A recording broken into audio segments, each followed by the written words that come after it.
Tiga.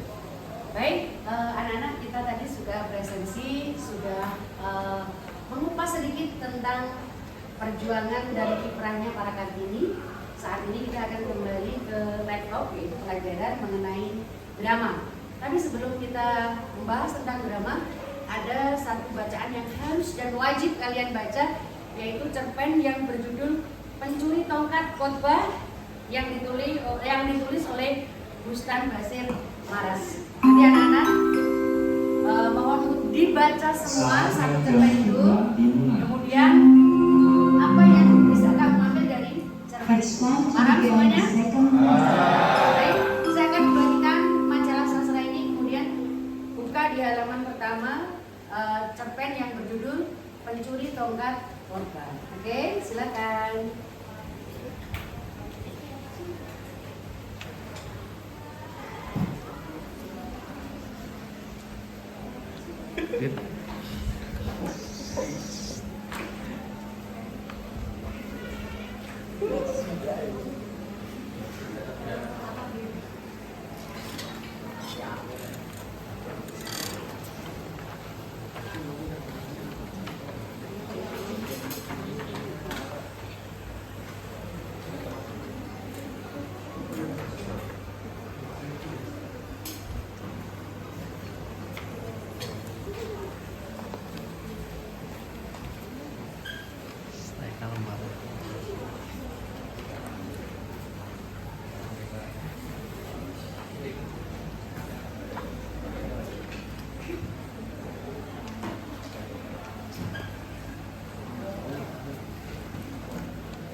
Baik, silakan buka halaman yang X4 yang kedua, yaitu dengan judul Pencuri Tongkat Khotbah.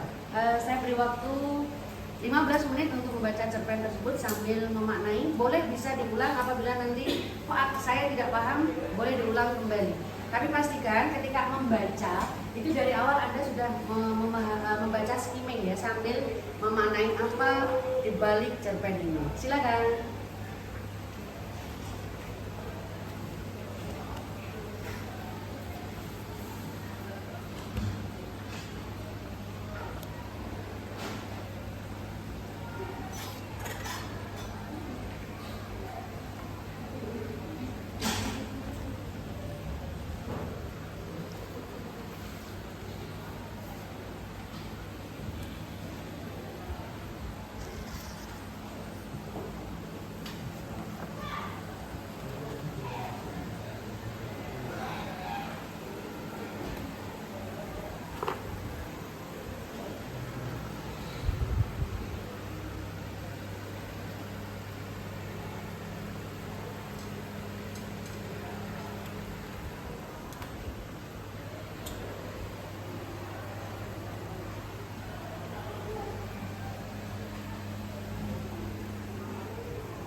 Tiga.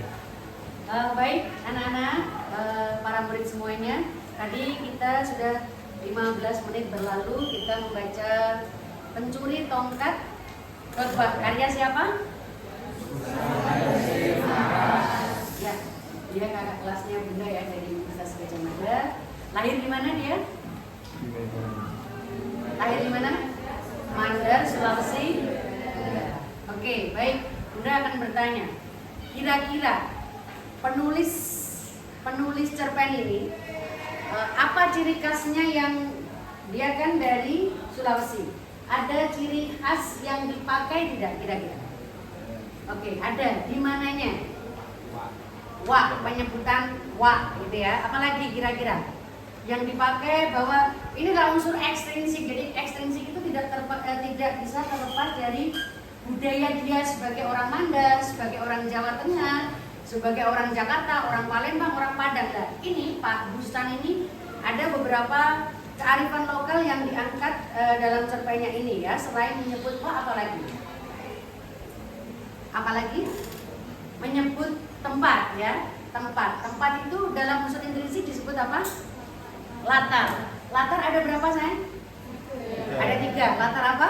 Tempat, waktu, suasana. Boleh. Bunda boleh disebutkan di dalam cerpen ini tadi latar tempatnya apa saja? Menyebut apa saja boleh? Masjid. Apalagi? Apa? Lampu. Oke. Kemudian apa lagi? Pantai. Apa lagi? Pos ronda. Bagus. Apalagi? Kemudian kalau latar waktu kira-kira menyebut apa? Subuh, ya subuh. Apalagi? Pagi. Pagi terbenam. Apalagi nak? Jumat Kliwon. Nah ini biasanya kalau Jumat Kliwon, ketika kalian disebut Jumat Kliwon itu yang terbersit apa nak? Horor, seram, mistis, musyrik gitu ya, kayaknya musyrik gitu ya. Padahal kalau semua hari itu kan baik ya, tapi ketika kita disebut Jumat Kliwon itu yang terbayang mesti setan, gentayangan gitu ya. Oke, latar waktu, kemudian latar suasana sayang. Tegang, panjang. Oh serius, apalagi? Wah, masyarakat apa? Mengerikan, sedih, menyedihkan, heboh karena membicarakan siapa tadi tokoh utamanya? Wak Syata, siapa lagi? Wak Sabu. Wak Sabu, apa lagi? Pak Wak Dusun. Sabu ya? Pak Dusun. Pak Imam, oke. Nah, luar biasa kalian sudah menemukan tokoh, menemukan latar. Kemudian tokoh sekarang penokohannya. Gimana Pak Syata? Wak Syata itu menurut kalian sifatnya bagaimana? Rajin, apalagi? Wak Syata yang dia tukang azan itu ya, disiplin, wow keren, dia tidak pernah telat itu ya ketika jadi muadzin. Apalagi? Tanggung jawab. Apalagi? Bijaksana. Ahli apa? Ahli azan gitu karena muadzin ya. Oke Pak Syata, kemudian kamu temukan kembali siapa, penokohan siapa yang ada di situ? Wak Sabu. Wak Sabu bagaimana penokohannya? Setia kawan. Terus apa lagi? Tenang. Yang ada dalam teks itu kira-kira yang jadi penengahnya siapa sayang? Wak Sabu. Ada berapa tokoh kita? Protagonis, antagonis, tritagonis. Berarti Wak Sabu tritagonis ya. Yang antagonis kira-kira siapa itu? Pencuri. Pak Takmir. Pak Takmir. Punya gelagat yang tidak baik itu bisa diindikasikan dia sebagai penentang dalam cerpen itu ya. Baik, unsur budaya ada. Kira-kira ini termasuk cerpen yang bergenre apa? Punya nilai apa di sini? Nilai apa dia? Religius. Religius, bagus. Apalagi nilai apa? Moral. Oke, apa lagi sayang? Oke. Jadi biasanya ketika kita punya unsur intrinsik dalam cerpen itu ada tema, ada tokoh, itu kan hal biasa. Hampir semua pengarang memakai itu. Tapi ketika unsur ekstrinsik itu biasanya yang mempengaruhi adalah latar belakang penciptanya dan penciptaannya. Jadi ini tadi cerpen mengajarkan kita untuk banyak hal terkait dengan perayaan sholat gitu ya. Perayaan sholat, bukan perayaan yang namanya sholat ya. Oke, kira-kira penyelesaiannya tertutup apa terbuka cerpen ini? Kalau terbuka, itu berarti bebas. Loh, apa yang dilakukan Wak Sata ya?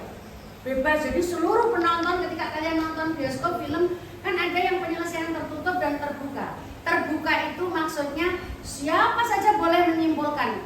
Mesti Wak Sata ini sih nolong. Bebas jadi menyimpulkan, tapi kalau penyelesaian tertutup itu seperti yang diharapkan penonton. Happy ending gitu ya. Nah ini kan ini nanti pendapatnya beda. Kayak gantung itu namanya penyelesaian terbuka. Itu kalau kamu nonton bioskop sama dengan cerpen. Kalau cerpen penyelesaiannya kalau masih gandol, kamu masih gantung, itu berarti penyelesaiannya terbuka. Tapi kalau di situ sudah diselesaikan oleh pengarang, itu berarti penyelesaian tertutup. Oke, paham ya? Kira-kira apa yang bisa diambil dari cerpen ini? Kira-kira boleh Akmaranti?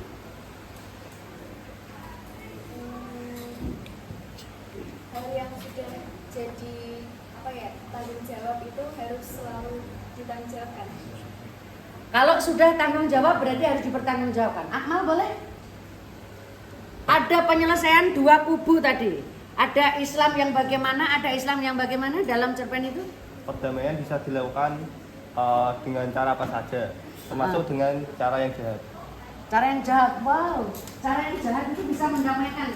Harus nganggo kekerasan ya, biar kita bisa menyelesaikan. Di sini tadi ada dua Islam yang ada dalam masyarakat itu ya, maksudnya ada Islam yang bagaimana? Islam yang garis keras sama Islam yang masih kejawen. Jadi dia masih membawa adat sayang ya. Kalau kita kan di Jawa Tengah ini masih ada bacaan nggak Bin? Ada bacaan, apalagi ada ziarah kubur, apalagi yasinan, tahlilan. Itu kalau mohon maaf ya, kalau di Islam garis keras itu dikat. Tahlilan tidak ada, ke kubur tidak ada. Kemudian apalagi? Karena dianggap apa? Bid'ah. Tak boleh. Apalagi tadi yang di tadi tongkat. Jadi ketika penceramah itu assalamualaikum. Jadi ketika dia pegang tongkat, apalagi tongkatnya itu ada ularnya gitu ya. Jadi wah serem gitu ya. Padahal tongkat tadi khotbah sama katanya tadi ketika kita berkhotbah atau berceramah memegang tongkat itu di bawah kita akan bercahaya, bersinar, kita akan menjadi sosok bijak. Tapi apakah ada hubungannya kira-kira menurut kalian? Tidak ada hubungannya. Jadi tongkat itu hanya semacam semacam ketika kita duduk seperti ini ya. Duduk seperti ini kan enak kalau bunda kanan kiri kita pegangan kan kuat. Intinya seperti itu. Oke, tadi di situ juga dijelaskan bedanya antara khotbah sama ceramah. Teman-teman semuanya ketika kalian ceramah, khotbah hari Jumat, adakah yang masih bincang-bincang sendiri? Jawil-jawilan, buka HP ada, scroll HP, syah tidak kalau kayak gitu.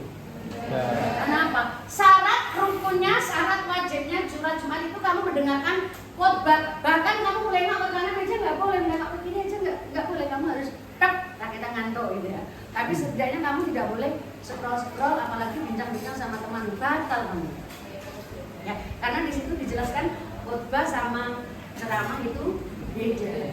Oke, kira-kira ada pertanyaan? Ada pertanyaan? Ada pertanyaan tidak? Oh tidak ada ya, paham ya. Kira-kira apa yang bisa diambil hikmahnya itu dari cerpen ini? Simpah boleh? Apa yang bisa diambil hikmah dari cerpen ini saya? Amanat yang bisa diambil dari cerpen ini.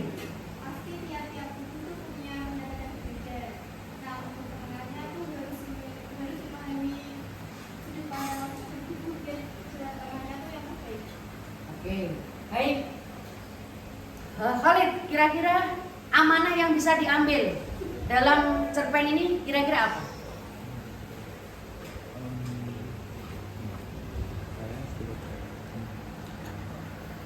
Jangan pernah berburuk sangka pada orang lain. Nah, oke. Jangan pernah berburuk sangka pada orang lain. Karena di ending itu, di akhir itu kan ada, enggak, ternyata yang menyembunyikan tongkatnya itu ternyata wak sata dewe, wak sata sendiri, bukan malah dicuri orang, tidak. Akhirnya menimbulkan fitnah kan itu tadi. Maka dari itu juga syarat akan perbedaan. Kira-kira apa yang bisa diambil, Hana?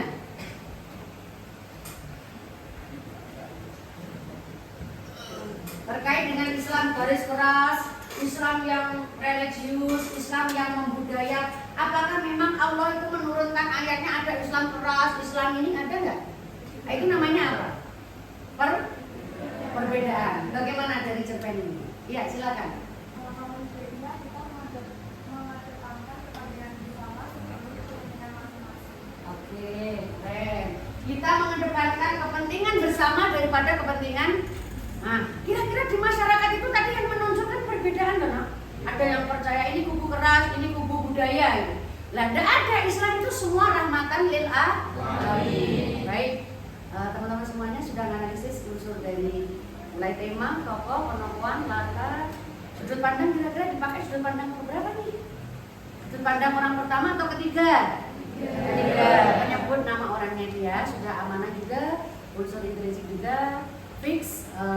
Literasi pagi ini terkait dengan pencuri tongkat khotbah karya siapa tadi? Lal? Oke, bisa memberi inspirasi kepada kita semuanya bahwa perbedaan dalam Islam itu tidak ada, semuanya sama sayang ya.